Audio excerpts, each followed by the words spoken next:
how can I put it? Like, everybody adapts to the situation around them. You know what I'm saying? That's why you see people fall in like the situations that they do. It's not because they're not smart, and it's not because they don't want better for themselves.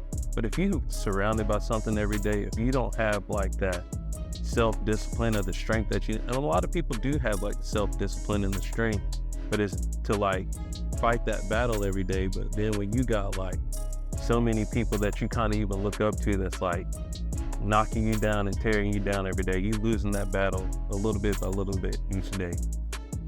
So like, just kind of going off that, it like, I don't know, like it forms you in like a certain way, you know what I'm saying? Mm-hmm.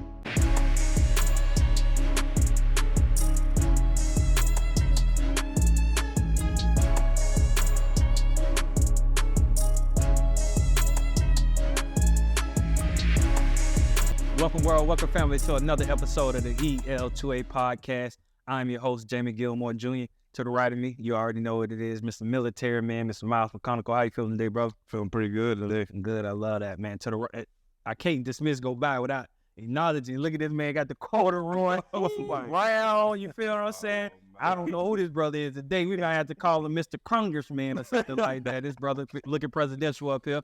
Looking good, brother. How about to the right of him? You got the Rocket. All right, Mr. E-Rock. All right, 7 Hills. How you feeling today, bro? I'm good. I feel great today. Feeling great. All right, you got that cut different gear on, man. If you don't got it, get you some. All right, and to the right of him, we got our very, very special guest, Mr. Chris McNeil. Appreciate y'all. Yes, sir. How you doing? How you feeling today, bro? Great, man. Great. I appreciate y'all having me. Glad to have you, man. It was funny. So, just a backstory, Chris story. Me and Chris go way back to elementary school, Madison Street Elementary School, man, a long time. So I've been knowing Chris for a while. And to be who he is today, it's always funny. I don't know for you, like when you know somebody as a child and then you as an adult, yeah, I can still remember like times at Madison Street. I don't know if you can, but so it's like it's always funny and good to see. You know, it's good to see that you're doing good. Good to see that because we have people that we went to school with. That's not in good places, so it's good to see that you're doing good, man. And I can't wait to dive deep into who you are and how do you get here and just the whole journey to what you do. So thank you, man. So starting off always, man, like, subscribe, comment.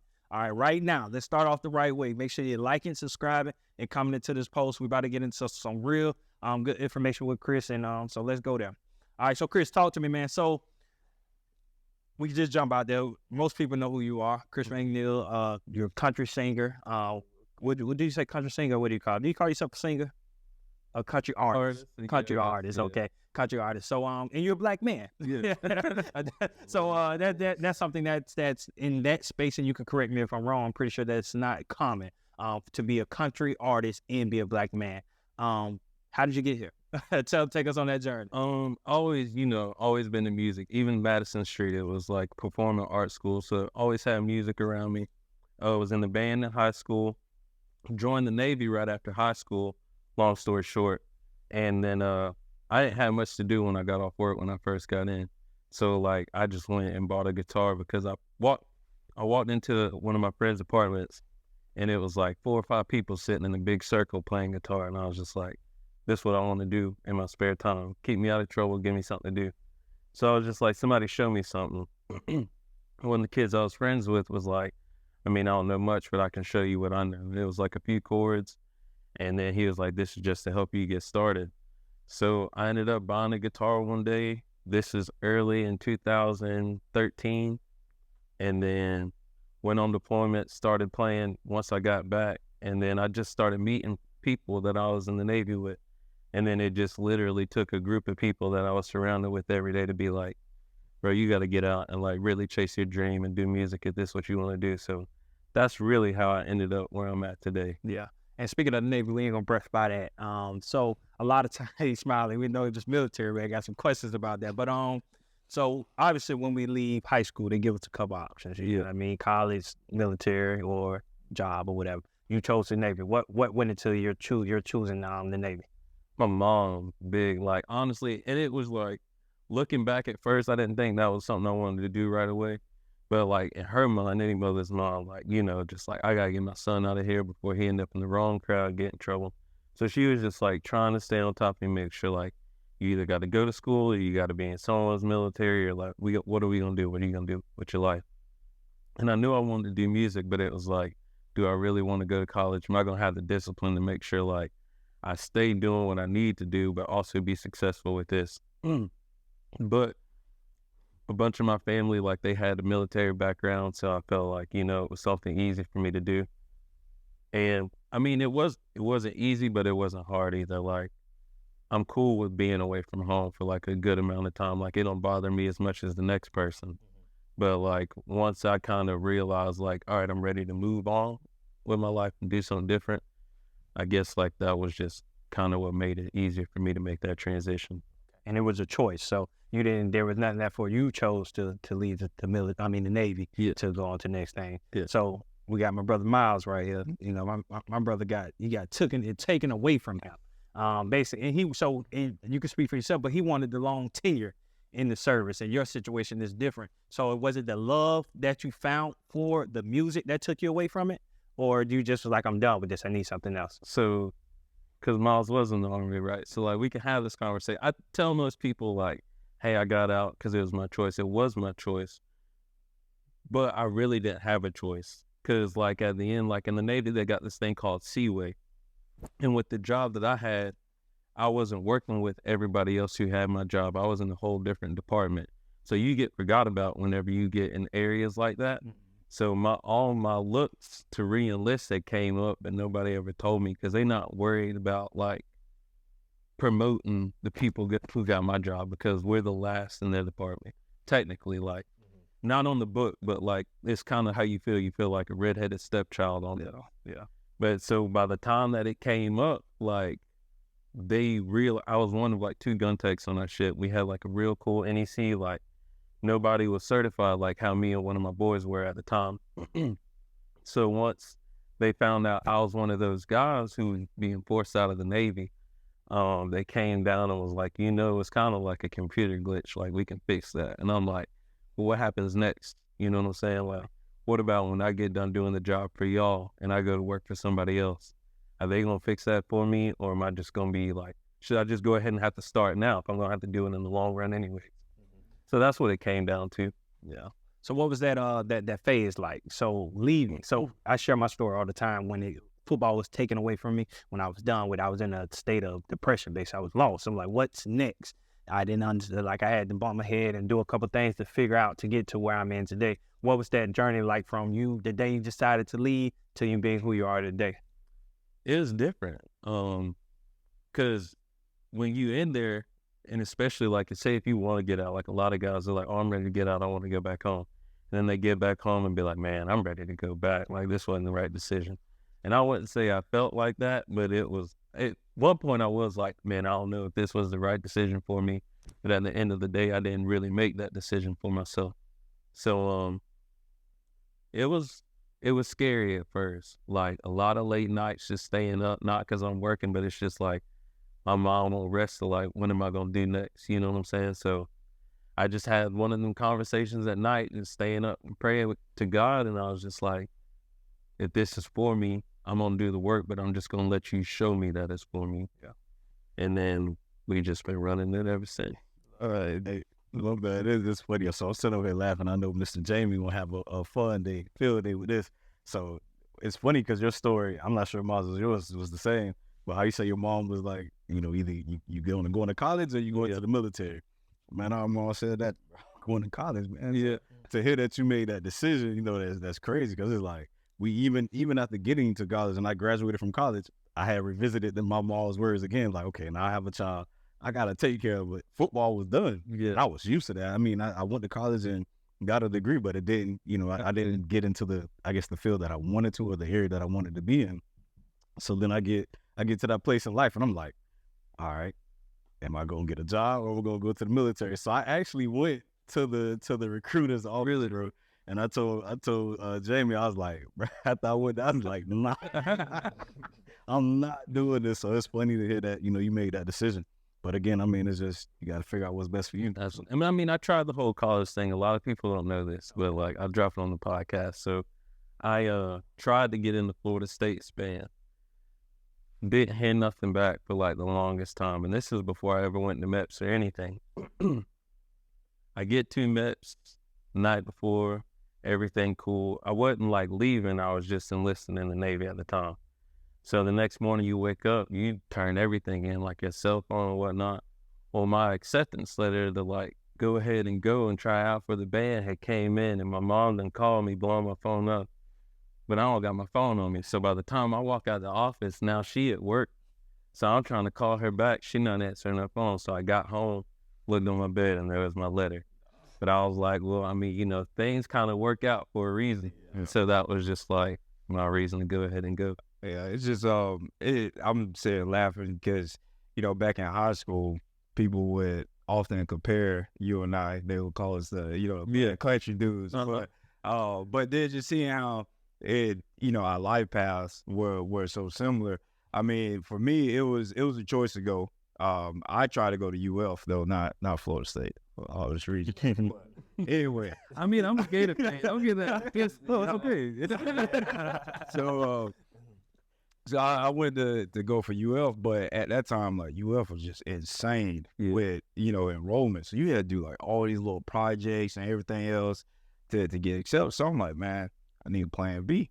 So started shopping around the military, seeing what branch I wanted to go into. The funny thing is, the first branch I looked at going into was the Navy at first. I wanted to go and be part of their SWIC with their special operations, but the start date was like so far out. I'm like, man, I don't want to be just sitting around here, for almost another year doing nothing. So I was like, you know what? Let me check out the Army, see what they're about. But that's how I, went down that route. But, we talked about it before on here about the transition outside, leaving the military, coming back to the civilian side of things. I know you kind of touched on a little bit, but, at what point did you really interact with the civilian populace and like, man, it's like night and day? Because being there, it is a different world. It's tough, man, because even, like, I still got troubles with it because, like, I mean, you're just so secluded, especially, like, being in the Navy. Like, we went on a 9-month deployment, so I'm used to seeing the same people every day for the same amount of time. Like, really, it's 24/7. It's no set amount of time. You just kind of stop working when the work done. But it's like you get used to that situation. So whenever, like, I got back out into the world and you, like, communicating with people, and it's like, I got to make sure whenever I say this, I got to say it just like this. Because I don't want to offend the wrong person. Right. And it's just like how I've been talked to or how you used to talking for the past 4 or 5 years is different than the outside world. And even the most little things that you think like, oh, man, like I've just been doing this, like that's not somebody else's norm. Yeah. And I don't know. It's just like, I can't say that I'm really past it because like, I've also like been fortunate to work with like a lot of these military foundations and stuff like that. And I still got friends who are in. So like, whenever you start talking to people who are like working on that transition on themselves now, I'm not going to say like, I'm still stuck in it, but you remember it yourself, like how you felt. So like, you going back into that vulnerable state that you were in before to let somebody else know, like, I've been there where you at, but you can make it out just like I did too. That's the same thing I went through. I think any institution that you go into and you're there for a period of time, like you just get used to, because even with sports, this is where so you go into, and you go into like the way you talk to your teammates, like you talk crazy to each other. Yeah. The way the coaches talk to you, the way, that always just a whole different language. So I definitely understand what y'all talking to. But one thing that's caught my ear the whole time we've been sitting here, you talked about your mom, and like I heard you highlight your mom. So I understand she has a important role in your life. It made me think, I don't know, is your daddy, did you grow up with your dad? No, he wasn't like in our household a lot. Like, wasn't around like growing up much. Like, it was really like me, my mom, and my sister. As I got older, I met my godparents who like later kind of came into my life. And it was just really like a lady that like my mom had worked with, and her husband is an older white couple that lives over in Citrus County. And her husband was in the Navy, like had a whole bunch of land and stuff like that, worked cows. And it was just like that initial, because I was like 13, 14 when I met him. So that's when you like, you start growing up and you like, man, can't nobody tell me what to do. Like my mom tell me no, I'm just gonna wait, and then I'm gonna tell myself, like I'm going. But it was just like that situation to get me away from home. Like he gonna be an hour away from home every weekend if we just get him down here. And that was just like really the first, other than my mom just being like stern on us because she had to, you know what I'm saying? Like I was her only son, and she was like a single mother of the household, you know, like the breadwinner. So just really up until that moment, like that was really when I had like a father figure and stuff like that in my life. So like on a constant. So you know the work that we work in, we work with a lot of young men that don't have their fathers in their life, and you see what that does to them, how it affects them in different behaviors, or you know, they just show it in different ways. How did that affect you, to have your pops? How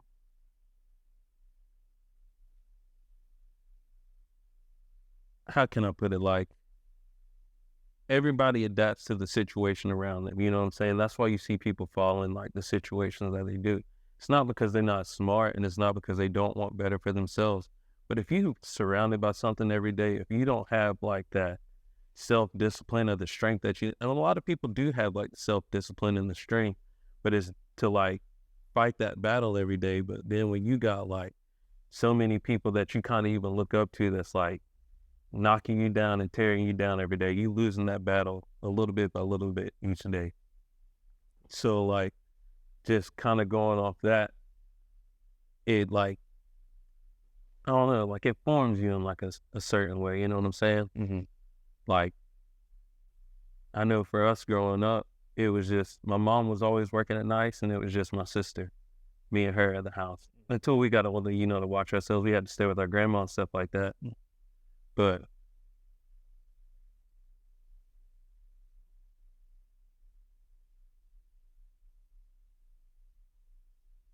I'm gonna say it like this, like I met a lot of, where we grow up, you know how like when we went to North Marion and stuff like that, we were friends with a lot of people who didn't look like us even.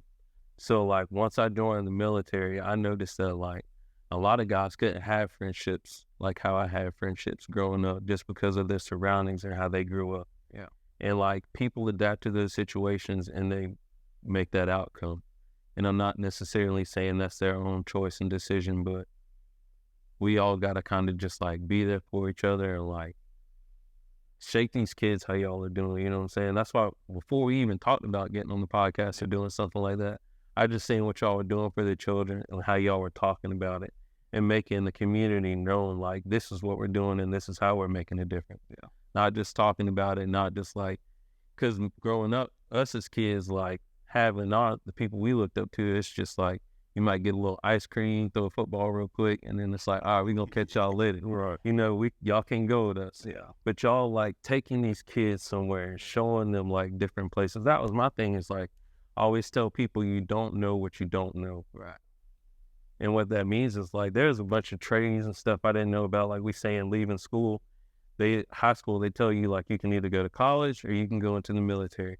Nobody talks about trades and stuff like that, you know, going into different schooling programs, or even like, say like a lot of people had the grit right then to start their own business, but just didn't know how to because they didn't have that type of, you know, leadership in their life or role model. So I know that's kind of like a little bit over the place, but it's like a tough topic just to like talk on one spot of it, because like I know how it's like affected me. But I know like how other people haven't had the opportunities as much as me just because of like where they grew up at. And I never realized that until I joined the military, and it was like what people call a culture shock, you know?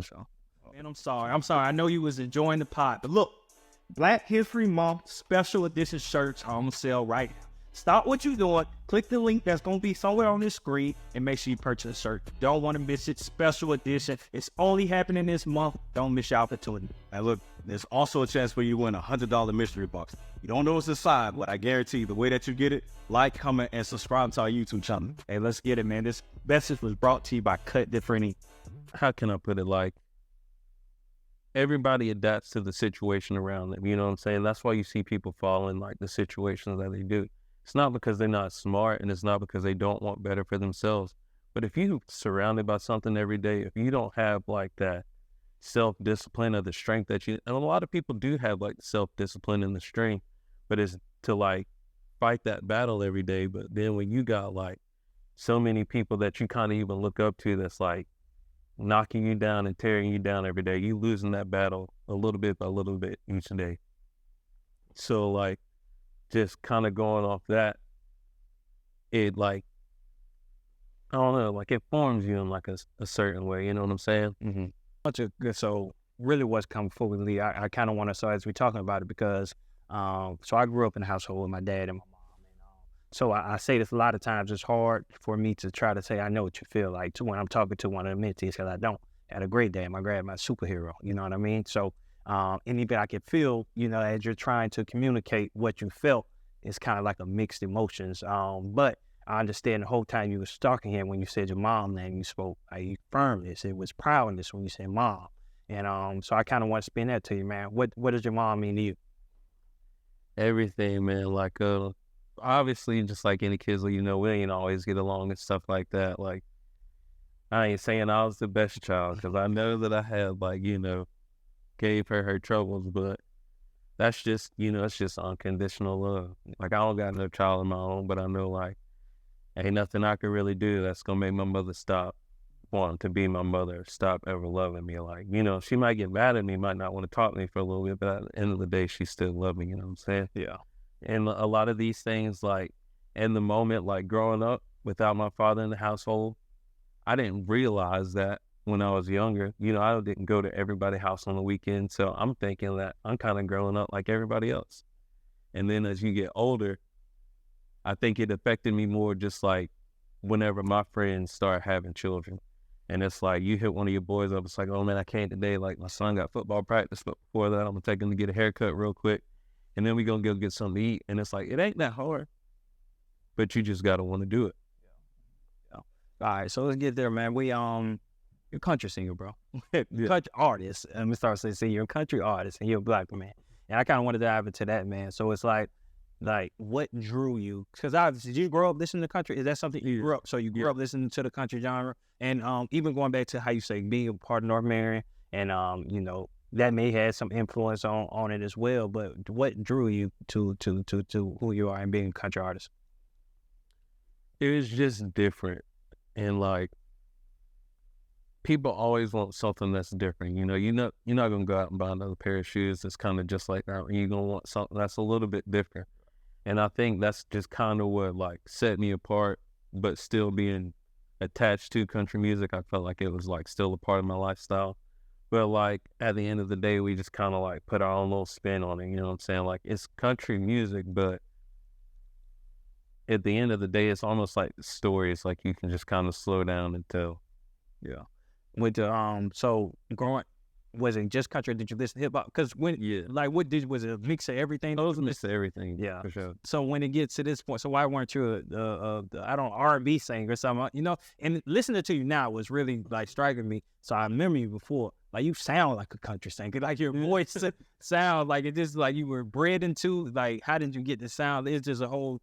I just don't understand like what gets you to that path. I hear what you're saying. Yeah. So maybe I'm listening to something from the high school, I guess your high school, or listening to the music or doing all the different things, but like just what makes you, and you told the story so early, you say something about your friends. So you had friends in the Navy. So and they were the ones who kind of told me to get out and just start playing music. I met a guy named Clay Brooker who was, he lives up in Gainesville area.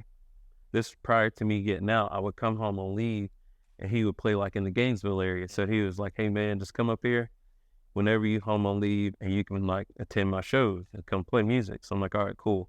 So that's kind of what got me started. Whenever I got out in February 2018, he kind of got me to playing more gigs and stuff with him. We were doing like a little duo thing. And he just looked at me one night. He was like, I'm really just getting you ready to go and do this on your own. You know what I'm saying? And I was like, all right, you know, I appreciate everything that you're really doing for me. We kept doing that. And I'd say around July of 2019 is when I was just really out playing a bunch of shows on my own. Never really thought about writing songs or anything like that. I'm just playing everyone else's. And then finally he was like, you ever wrote one of your own songs? And then I just started writing. And then I just started falling in love with it more and more, like telling your own stories and stuff like that.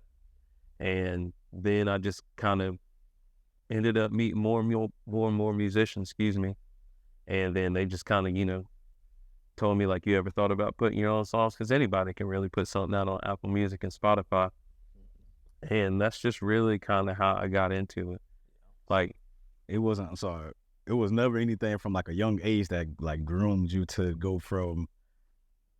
I always wanted to play music. But it was hard to express. Like, growing up in our household, playing music wasn't really like a regular job. So like, we was going back to like my mom, she's like, I don't know about all that. Like, either. Yeah. Cause she's a nurse. So she's like, nursing school, like that's always going to be a job there. Like, people always going to be sick.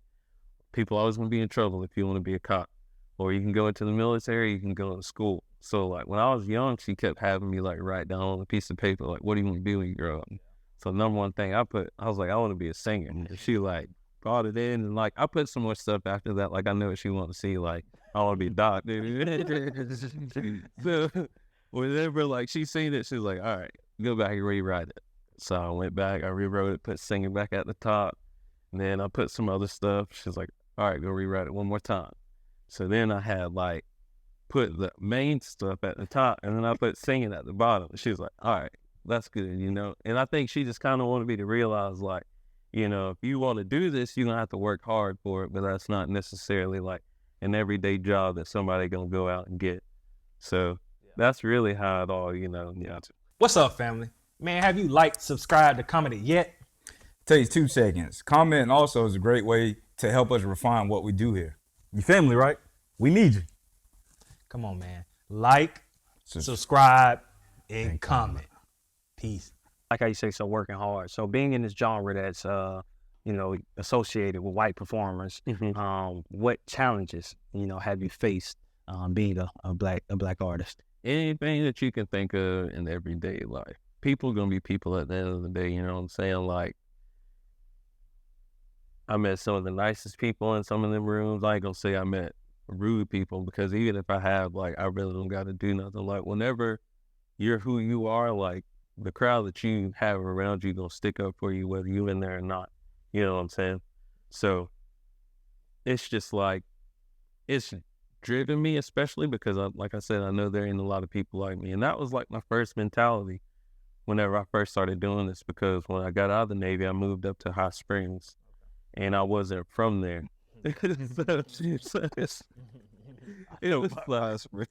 It was just knowing that like a lot of those guys had their own following already. And then if we were to sit down and do an interview and somebody asked you a question about me, and you went to school up there, you don't know nothing about me. You could just say, like, I watched him perform before.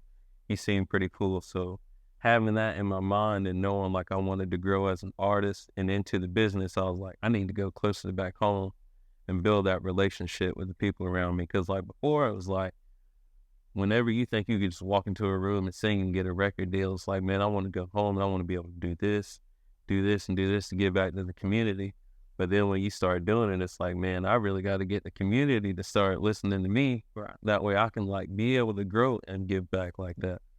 So that's just kind of got me back here. And then I was playing around the Ocala scene, and I just got real fortunate, to land in some of the situations that I have. What are some of the markets that embrace you the most as far as when it comes to music? Areas, so area, states. So. So we've been in Nashville. That's like Music City, especially for like any country artist. So it's music from the first thing in the morning till like 3-4 o'clock at night. Yeah. And everybody's good. Yeah. Everybody's good. It's not like, just running into any town. Like, you gotta be great to pay, not only just play there, but to laugh. Mm-hmm. So, and I mean, people eat and breathe that. Like, that's how they make the rent. That's how they gonna eat their next meal. So that's one of my number one spots.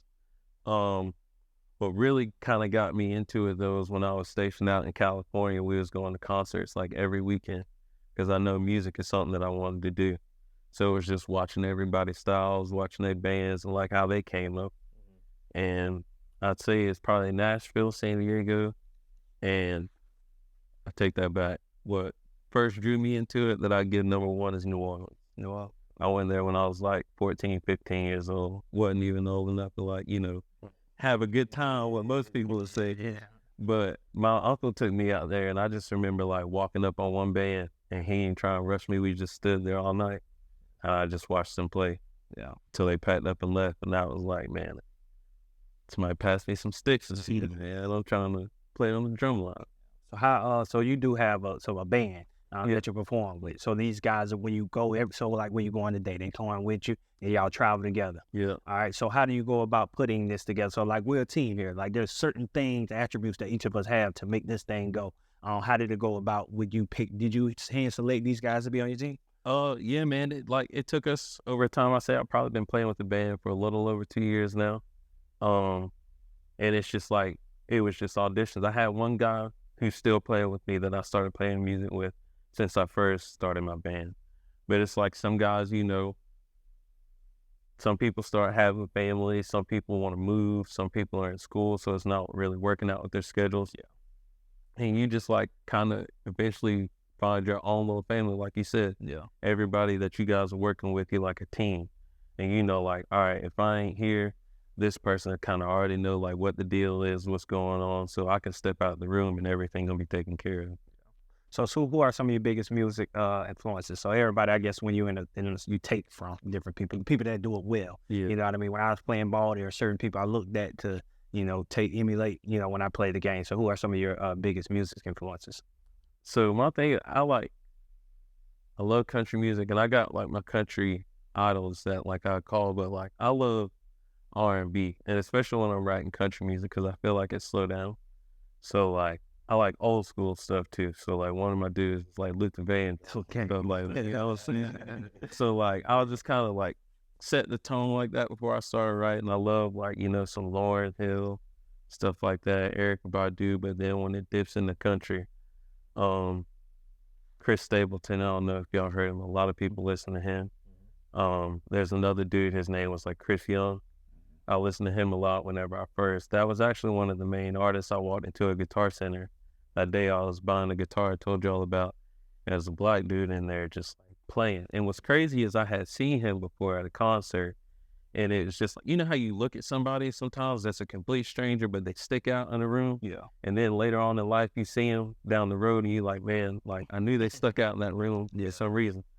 When I seen him in that room, he was playing one day. He was like, he just talked out to me. He's like, you play music? And I'm like, nah.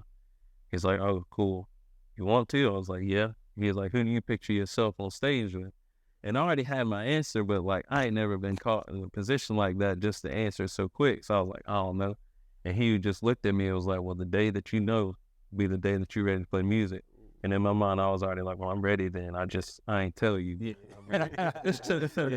That's tough. And as you're saying it, like, so I think everybody as a kid, because we grow up like to rap and stuff like that, and the studio process, that always stuck out to me. Like, I was like, I want to be right. I want that studio experience. And I'm pretty sure, you all experiences the same as like the rappers or the guys, the studio experience. So kind of take us into your songwriting process, how you come up with songs. Like, is there a certain type of messaging you're putting in your music, or is it just like whatever inspiring you? Just take us through that process.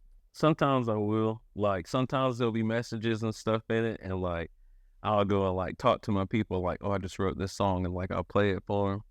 And then like, I'll tell them like the message between it, and they're like, man, that's deep, but I don't think everybody gonna really pick that up. Yeah. And that's cool because like, not everything meant for everybody.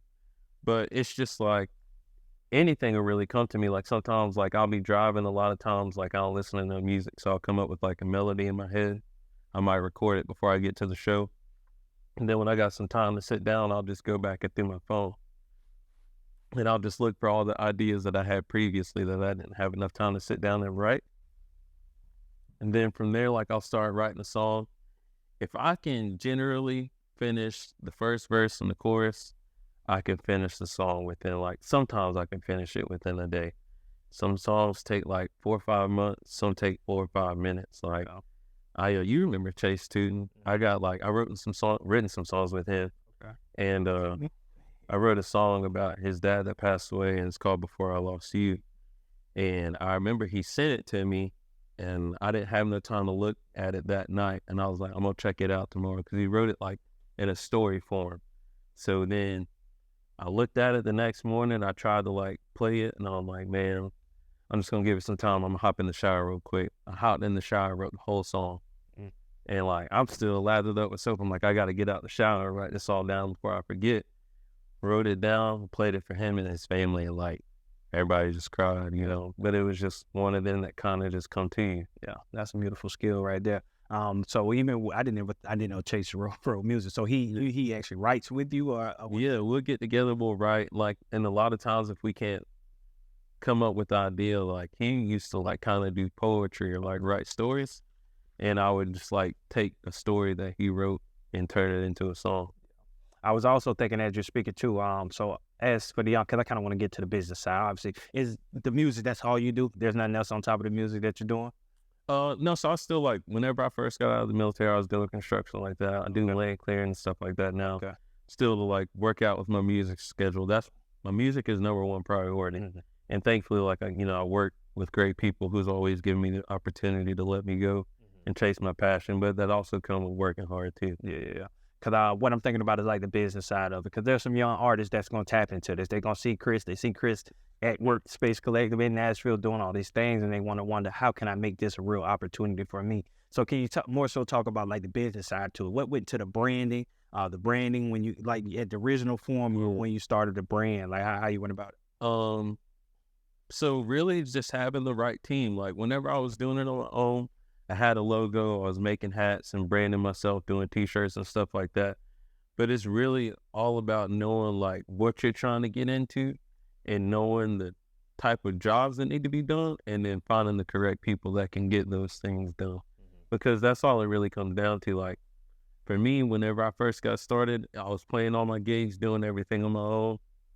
And then I met Zach Cox and Adam Ramsey over at Workspace, and they kind of sat me down and was like, what are you looking to do with this? Like, you just doing this for fun, or you want to turn it into a business? And then I just got in the correct room to show me how to turn that into a business within, you know? And then moving forward from there, like, you're going to meet a lot of shady people. Like, let me look at the camera. You're going to meet a lot of shady people. Like, don't rush into anything. Like, whenever people tell you, like, this is what I want to do for you, and I want to do this, and I want to do that, pretty sure one of the podcasts you were like, when you go to college, the people recruited you for this reason. Let them, provide for you. Like, don't get out there and be like, oh, I'm going to do this and I can do this too. Because, like, everything that glitters ain't gold. So whenever you get out there, they're like, all the money sounds great and we going to do this for you. And, like, it sounds like I don't got to do nothing no more but show up. Yeah. But then once you start reading in between all the black and white, it's like, this ain't really what it all came out to be. Yeah. And I got stuck in those situations, a few times. So that's just the main thing I want to say is just like, make sure you got the correct people around you that want to see the best for you and hire some really good attorneys. And that's the same thing with everything. Most things get in because as I'm hearing you say that, I'm thinking about us, man. I remember in the beginning, boy, people would sell us dreams. Are we gonna have this for you? You start visioning, you start thinking, yeah. You start walking in it. I remember I used to call him sometimes. He moved back. Boy, it's up. It's time. It's up. So to your point, man, you definitely got to stay grounded and obviously believe in yourself and not really take anybody's word until it's hit. Until whatever they promise or say they're gonna do until it hit. Don't even cash it out until it hits. So and also as I'm thinking, man, my brain going in a million ways, but I kind of want to get you to talk about we talked about the money side of it. So as far as how you got to where you are, now we got to get to the back. So who you are, how do you feel? Do you feel the industry is accepting you? Are you feeling like an underdog? Do you feel like you've reached like how your success level that you are at right now? How do you feel about it? You get what I'm saying? So do you feel like the underdog, like people are still sleeping on you? Or do you feel like, man, I'm to the point to where I should be and my future is still bright type of thing? I would consider myself the underdog because, like, sometimes when I'm setting up, people will walk in and they don't even ask me what I play. They just like, no, we leave it. They walk out. Yeah. Or, like, you see the people who already eat and then, like, they ain't judging their plate off of, like, by the time I get done setting up, like, man, we going to eat this food real quick. We going to close the tab. We going to get out of here. Yeah. And I try and catch them, boy, before they even get finished eating. I'm going to have all my stuff set up and I'm going to play one song. And generally, if I get that one song out, you'll see me to slow down, or people will come up to me and be like, I really don't like country music like that, but I'll listen to you. Yeah. So like in certain ways I am the underdog, but I know like if I get an opportunity to step into that room, like if I'm betting on anybody, I got me. Yeah. What's your go-to song when you say that? So that one song in that moment when the person's sitting there and you know you got it to hold them, what's that song? But so that's what, it's never one song. It always depends on the crowd. Like even guys, when they first started playing music with me, I never made a set list and they hated it. But it was because if we all sitting in the room and I play something from 90s country, like people gonna be like, this is too slow, this ain't getting the mood up. But like, even if I play a modern country day song or something faster, like you'll kind of listen to it. And that's the thing, we not just stuck to country. Like I'll get into a show and see like people in their like 70s, 80s, and I'll play like some Otis Redding or Bill Withers and stuff like that. And then it's just like, you just play to your crowd. Yeah. So what's next, man? So you're at this current state. You going around, like you say, you performing it. Because obviously, anything you do, you want to be the best at it. Mm-hmm. When I was playing ball, I wanted to go to the league. I wanted to perform at the highest peak. So for yourself, man, what's next? What are you working on, and what's like your 5 to 10 year plan, man? So right now, I'm just like, this year, I'm focused on just releasing songs and playing still. I had like a long, I say hiatus last year, like a little break and stuff like that. But that was just because mixing in with people in the industry and like they pulling you here and like, oh, can you be here at this time on this date? We gonna fly you here. And it's like, I'm thinking that I'm setting all these things up for my band. And then at the end of the day, it was like, man, it was a learning experience, but it's done at the end of the day. For sure. But just really putting out music, continuing just like to grow ourselves as a band, as a brand and stuff like that. And just reaching out and like, supporting people who we can, like things like this, veteran foundations and stuff that we play for. But as far as like a 5 to 10 year plan, but the music industry, like the best thing I could tell people is like, if you write your own music and stuff like that for the guys and the independent artists who are stumbling across this, I'm not a gatekeeper. I use an app called The Muse. And like I hear people say like they don't see a bunch of money from songs and stuff like this. The first song I dropped, Lord's willing, today I'm probably looking at 210,000 streams. Yeah. That's all like, no marketing or nothing behind it. We just uploaded it. Yeah. It got on the Spotify playlist and then it started going crazy at one point. And I would probably say off that one song alone, putting it out 4 years ago now, I made $1,000. Yeah. Just from that one, you know what I'm saying? So whenever you got a whole category of songs like that and you keep just like staying fresh with music, that's how you create that income for yourself. Yeah. And then whenever you start doing those streams and then you're showing people like, this is what I'm able to do for myself, I could come in and like, I can make these sales for your bar, or like I can get this crowd in here. Because it breaks down on like all across the country of like different states that you're reaching. Like I've had like people streaming my stuff in like Canada or Austria, New England, and you never think that, but like you get on this app and it tells you like people all over the world listen to your songs this date in this city. Yeah. So you just got to stay on top of it and just make sure you just keep producing music, but stay close to your fan base. And if you're doing what you love and you do it to the best of your ability, you don't really got to worry about making songs that people like. Like my idea, I like to think of it as, if I make music that I like and I really enjoy it, everyone else will just follow. Yeah. So that's a good measure. So my last question, man, that I'm to wrap it up. And you kind of just gave some game right there, which is a good game, but I kind of wanted you to give specific game to that young artist that's coming up, especially the one that look like you. That's going to be the next one to try to break into the country music industry. What are some advice you can give them? When you get started, don't stop. Like when you get that fire in you and you like, this is what I'm going to do, just don't ever quit. Like if anybody, because you even going to probably have family tell you like, oh, you can't be doing this. Like I know I've dealt with like a lot of naysayers. Don't listen to them. Like you really just gotta know, be disciplined, practice, get out, talk to people, network. That's the biggest thing today, especially with social media. Like networking with people. It don't take nothing to send 5 to 10 messages a day to get with somebody else and be like, hey, you want to write a song? Because that's all it takes. You know, it's easier said than done, but if you can get in that correct room and write that one song with the right people, all it takes is someone to hear that song and be like, I want to release it. And then next thing you know, they're calling you up to be on the writing session just because you had a hand in it. And like, as far as I learned from writing, especially in the country music, I don't know about like R&B and stuff like that, but say all 4 of us sat down to write a song. I can write 4 words, you can write 20, you can put 2, and you put 75. We all split it evenly.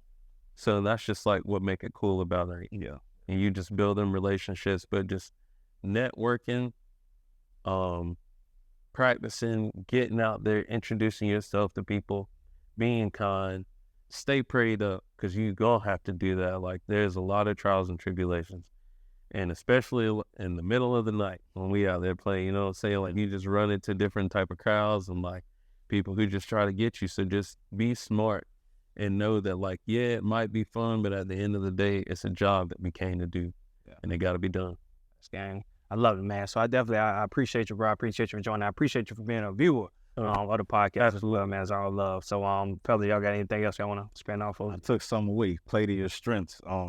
That's big and key for, you know, everybody that's watching, because even, you know, when you the moment that you gave at the bar, and you see people trying to leave, but you knew what you had, you know, your different songs that you could play, and it caught them. You know, playing to your strengths. So, you know, don't allow anybody or anything to defer you away from what you know you can do. Absolutely. And that go for anybody with anything. Like, I'm fortunate to be able to, you know, sing and play music.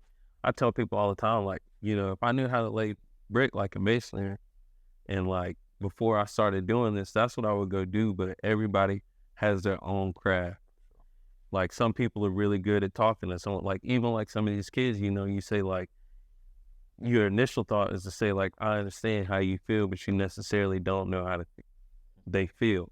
But at the same time, you know how to bring yourself closer to them and have that conversation to where they can open up. Like, you can't necessarily 100% relate to them, but you know how to open yourself up to where they feel safe to like come and talk to you and like get that stuff out, because it's heavy on the heart whenever, you know, you keep it all inside. How about Brother Miles? Just applaud you for standing in your uniqueness. You know, a lot of times, like we talked about before, it's very easy for our demographic to feel like, well, if they do get into music, it's only one type of genre that they can do. But you kept yourself open. You know, and like you talked about before with different friend groups. You know, that's big, because your friend groups, people that you allow around you, I mean, they have a hand in molding, you know, who you become. So having those people around you that's genuine, but that also give you a level of versatility in your own experiences in life, you know, that just goes a long way. So, you know, really just get outside your bubble, and if you have a unique talent, I mean, be in it, live it. Love it. All right, family, you know what time it is, man. If you haven't already, been giving a bunch of game from our guests. Like, subscribe, and comment. All right, so also before we end, you know, we still got them Black History Month shirts on sale. So if you haven't got one, we'll definitely have that link in the description so you can get one of them Black History Month shirts. We appreciate you for watching, man. You know, we family. But Chris, how we gonna end it, man? And I like how Miles just what Miles just said about the uniqueness. So, you know, and cut different. You know, our mission is to guide young men to own their greatness. So you in this country industry, that's you're owning your greatness by stepping into this space. A lot of young people are scared to do that, or they're struggling with jumping out there and being themselves. All right, they fit in with the crowd, what everybody else doing they want to do. They are scared to be the country singer. They're scared to be the thing that everybody's not doing.